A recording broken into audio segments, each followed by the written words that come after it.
भक्ती, काल 70% भाज्यांची आवक झाली होती मार्केट यार्डमध्ये. आज काय स्थिती आहे? आज काय मार्केट यार्डमध्ये घडतंय? आज किती प्रमाणावरती भाजीपाला आलाय?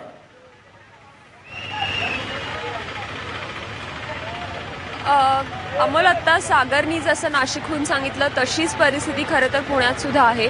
संप आणि या सगळ्या गोष्टी सुरू व्हायच्या आधी कृषी उत्पन्न बाजार समितीमध्ये जी लगबग दिसायची, जी गडबड दिसायची, तीच आता पुन्हा एकदा दिसायला सुरुवात झालेली आहे.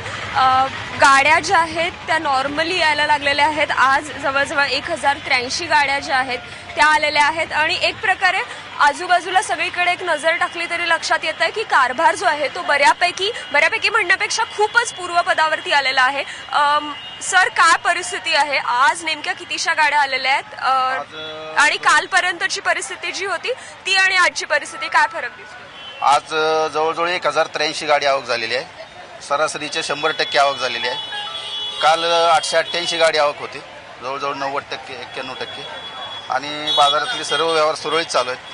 बाजारभाव स्थिर आहेत सगळे, म्हणजे पूर्वपदावर सगळे आलेले आहे. परिस्थिती खरेदी विक्रीचे व्यवहारही सुरळीत चालू आहेत. एकूणच गेले काही दिवस आपल्याला माहिती आहे की मार्केट यार्डमध्ये अगदी 70%, कधी त्याच्यापेक्षाही कमी, कधी 350 गाड्या, कधी 120 गाड्या अशी परिस्थिती दिसत होती. काल त्यातल्या त्यात पुन्हा समाधानाची परिस्थिती होती, कारण 800 पेक्षा जास्त गाड्या काल मार्केट यार्डमध्ये आल्या होत्या. पण आज मात्र परिस्थिती पूर्वपदावर आली आहे असं म्हणायला हरकत नाही, कारण 1083 गाड्या झालेल्या आहेत. सर्वसाधारण